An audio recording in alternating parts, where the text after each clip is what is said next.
Hallo und herzlich willkommen zu einer neuen Folge auf dem Kanal von Rheinfeld Precision Gun Care. Mein Name ist Andi und heute bei mir im Studio zwei Waffen aus dem Hause Mossberg. Eine MC2C Compact, hier steht sie, und die kleine Schwester daraus, die MC2SC Subcompact als OR Optic Ready Variante. Hier ist es.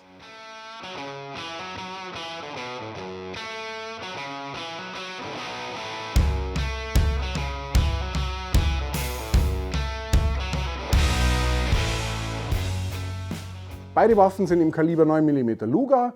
Die vordere hat eine Lauflänge von 3,9 Zoll, 9,9 cm, hat zwei Magazine am Start, einmal 13 Schuss, einmal 15 Schuss. Abzugsgewicht bei beiden Waffen 2497 Gramm Abwerk, so roundabout.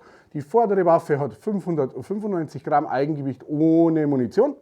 Und die Visierung bei beiden Waffen, das ist ein Dreipunkt, weiß fix. Die kleine hier, Lauflänge 8,6 cm, 3,4 Zoll. Die Magazine mit dabei, zwei Stück, einmal 11 Schuss, einmal 14 Schuss. Und das Gewicht von der kleinen hier, 553 Gramm, sprich satte 42 Gramm, weniger als die M2C. Mit beiden Waffen war ich auf dem Schießstand, schaut es euch an.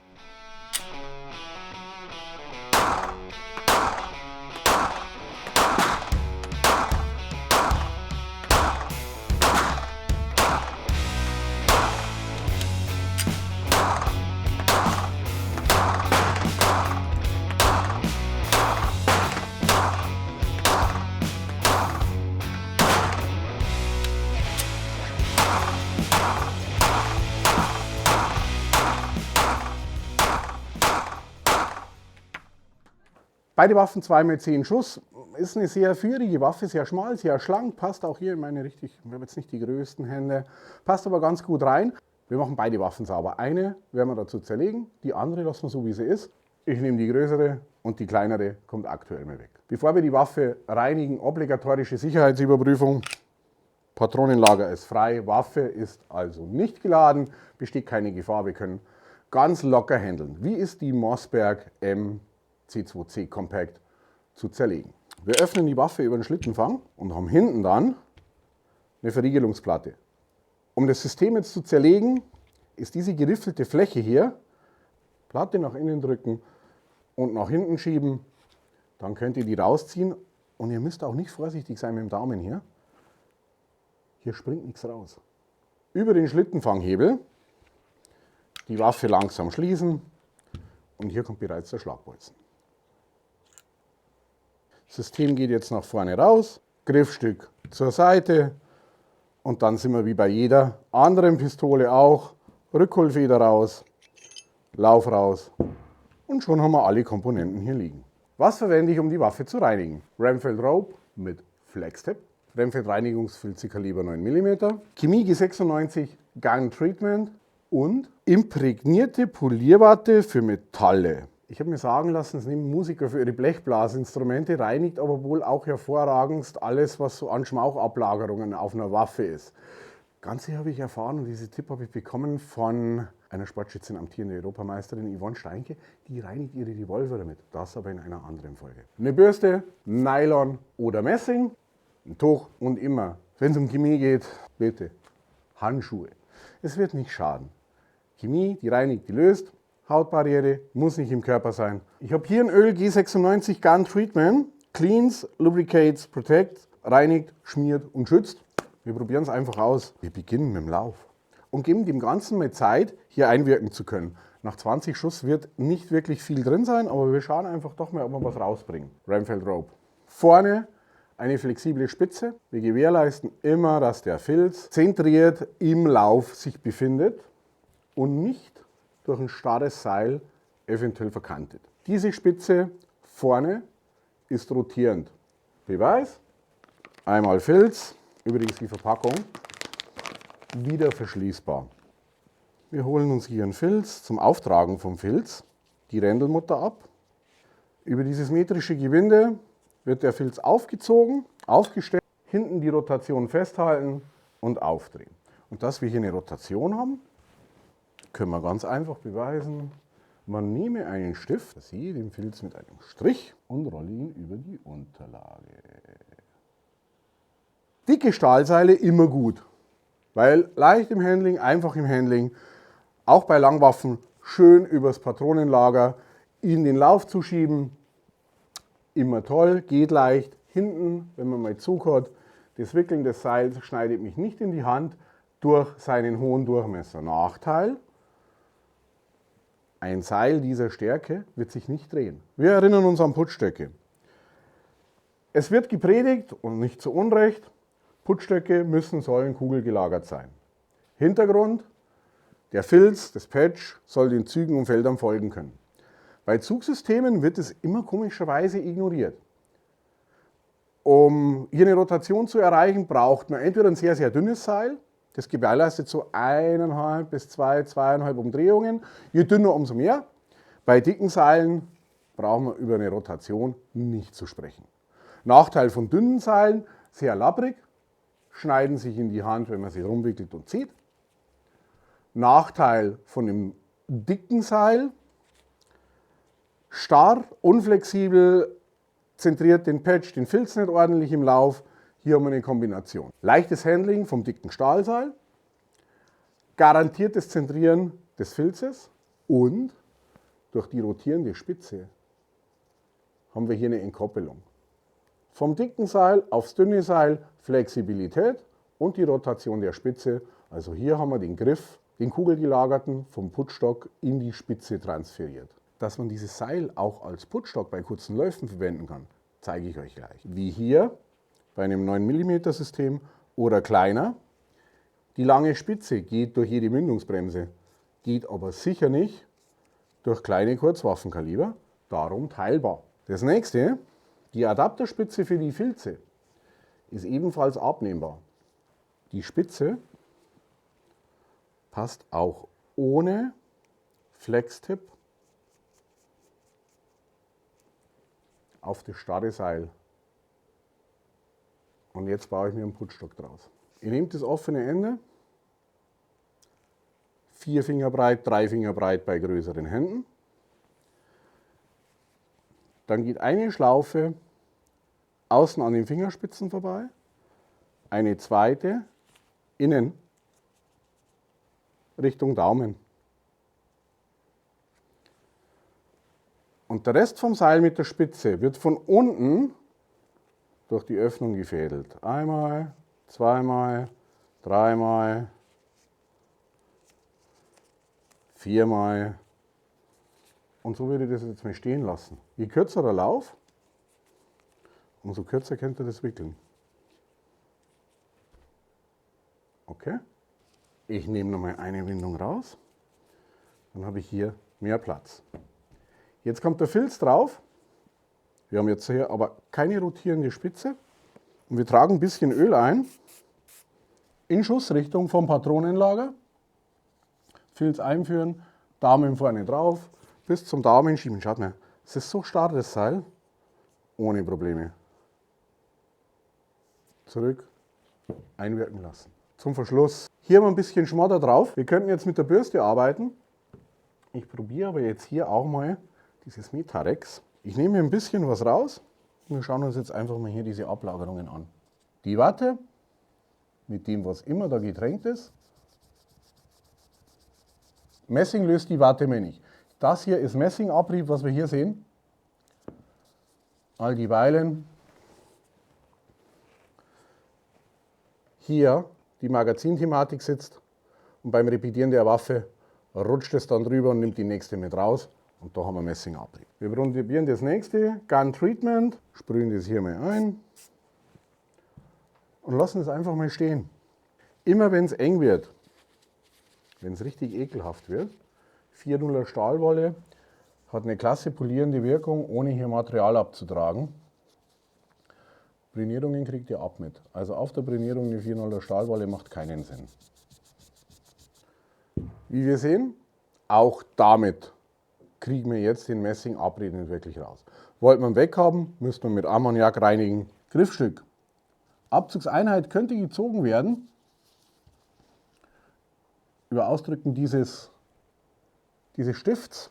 Ich sehe aber tatsächlich keine Notwendigkeit, das hier zu tun. Wir haben nämlich nicht wirklich hier was drin nach 20 Schuss. Es ist es nicht mehr wert, die ganze Thematik auszubürsten. Wenn ihr hier was eintragt, dann seid vorsichtig mit dem Eintrag. Es läuft euch alles in die Waffe, wenn ihr das so haltet. Arbeitet hier vielleicht mit einem Punktöler, wenn nachgeölt werden muss. Nur hier ist wirklich nichts drauf. An Ölthematik haben wir auch nicht wirklich was zu machen. Und wenn, tut euch einen Gefallen. Mit einem Q-Tip oder mit dem Finger kleine Ölpunkte setzen, aber nie wirklich dick einsprühen. Das wäre so eine korrespondierende Fläche, die man hier hinten hat. Aber ansonsten nicht wirklich was. Was aber entscheidend ist, sind diese Führungsschienen hier. Vorne 2 und hinten 3, 4, 5. Eine längere, eine schmälere. Diese Führungsschienen müssen geölt werden. Ihr könnt jetzt natürlich auch innen, die korrespondieren ja, die Schienen hier zu den Rillen im Verschluss. Ihr könnt natürlich hier Öl einsprühen, aber es wird immer zu viel sein. Ihr braucht viel zu viel Öl, das am Ende des Tages über die Waffe, über das Griffstück nach unten ausläuft. Das ist nicht charmant, ich habe ölige Hände, ich habe viel zu viel an Chemie verbraten, also sprüht es nicht unbedingt hier ein, wie ihr, sondern legt es außen auf die kleinen Schienen. Das war definitiv zu viel.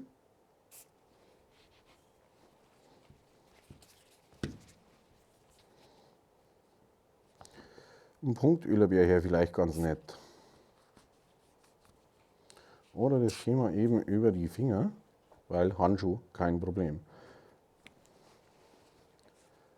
Es ist jetzt nur auf den Schienen aufgetragen. Hier, hier und auf der anderen Seite. Jetzt nehmt den Verschluss ohne Lauf, schiebt den aufs System und bewegt die Waffe in der Mechanik.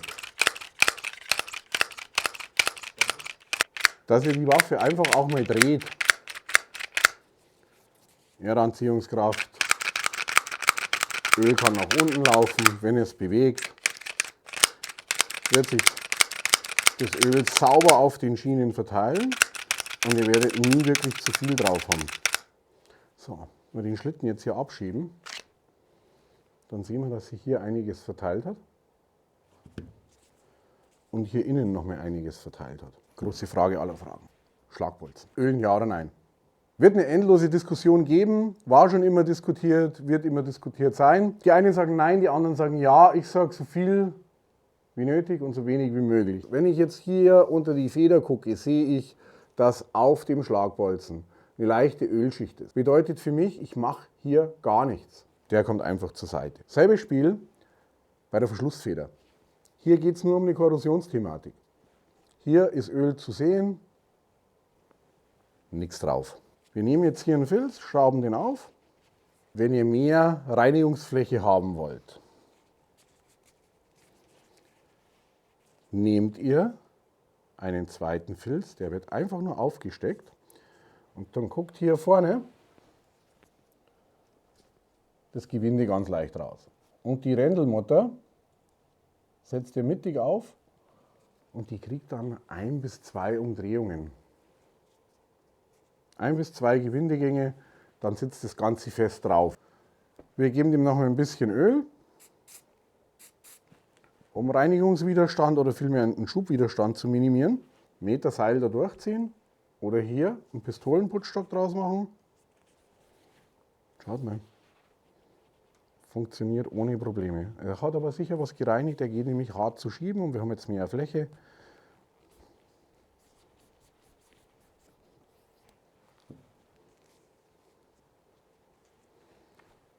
Ja, 20 Schuss Marktec. Wo soll es herkommen? So wie wir sie zerlegt haben, bauen wir sie umgedreht wieder zusammen. Verschluss, Lauf, ganz leichter Ölfilm drin, Verschlussfeder, einsetzen, Griffstück und Verschluss im Schlagbolzen versehen. Ihr könnt es auch nicht falsch einsetzen. Also hier ist eine Nute drin, geht nur in eine Richtung rein, öffnen, über dem Schlittenfanghebel verriegeln, Schlagbolzen nach innen drücken. Dann haben wir hier die Verriegelungsplatte, die wird nur auf das auf den Schlagbolzen hinten aufgesetzt, nach innen gedrückt und, wenn der liebe Gott will, eingeschoben. Klack. Repetiert, lässt sich öffnen, lässt sich schließen. Kleine Besonderheit der Waffe, sie ist sehr, sehr schön. Sie ist wunderbar im Handling, in meinen Händen liegt sie sehr, sehr gut. Sie hat aber einen relativ langen Reset. Vielleicht kriegen wir es rein.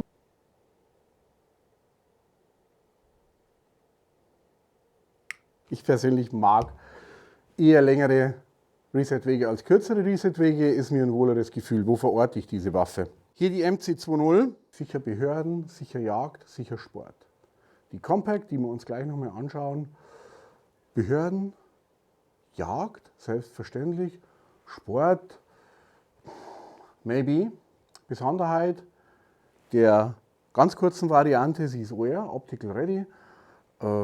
Ja, vielleicht auch im Sport, aber schon sehr, sehr kurz. Aber auch das muss jeder für sich selbst entscheiden.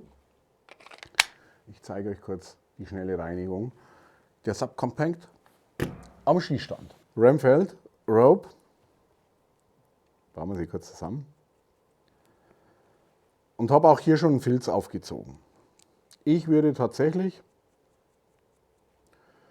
so an den Schießstand fahren. Öl drauf. Damit ich mir hier ein Rennspeck nicht versau. Nee, ich mache nicht das ganze Ding im Frischhaltebeutel. Das Öl wird sich hier verteilen, Seil wird glatt, macht keinen Sinn.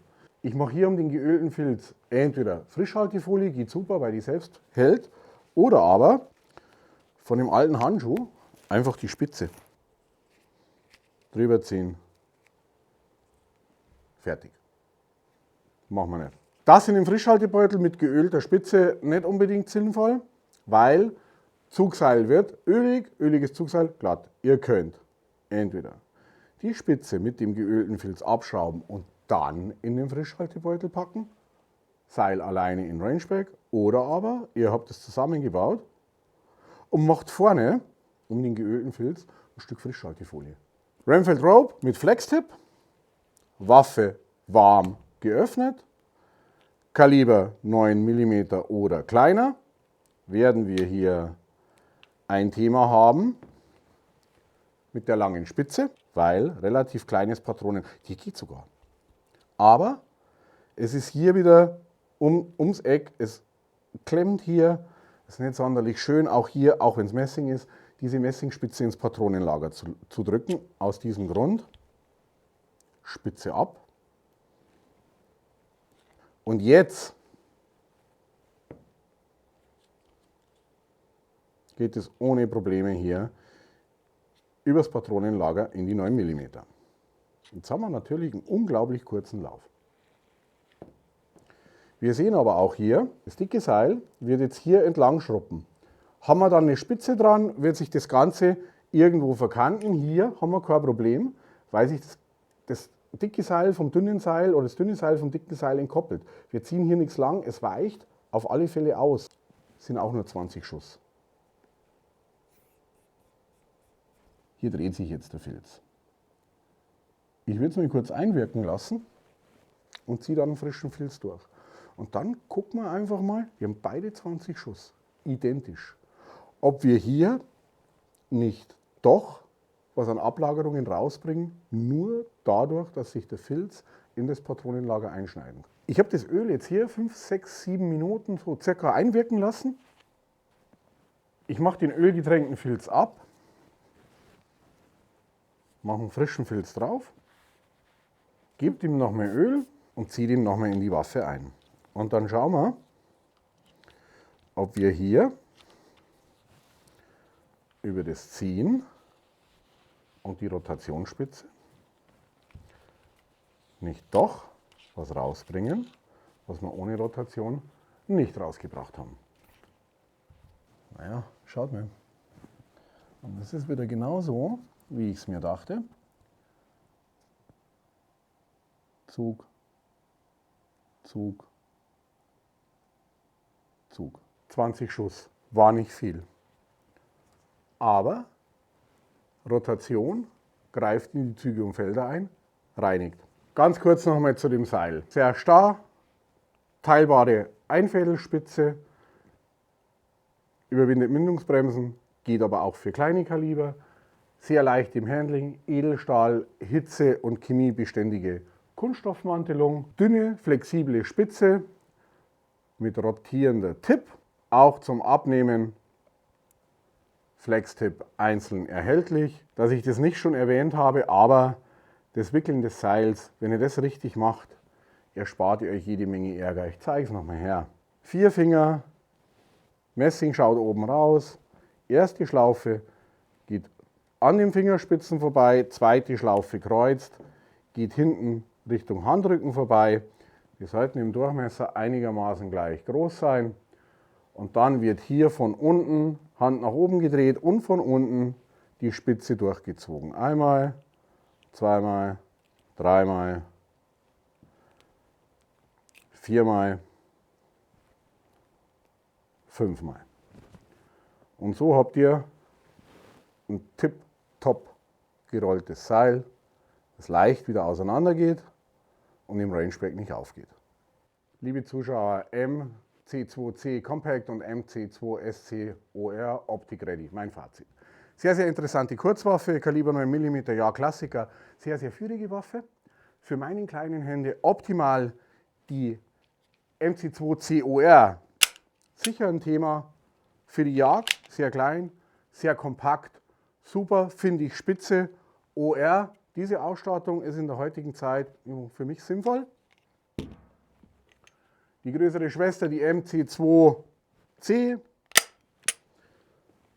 höhere Magazinkapazität, aber ebenso führig, kleiner Griff, ein bisschen gewöhnungsbedürftig. Der relativ lange Reset. Aber ich mag so. Wenn es euch gefallen hat, liken, teilen, Abo nicht vergessen. Bis zum nächsten Mal. Euer Andi von Remfeld Precision Gun.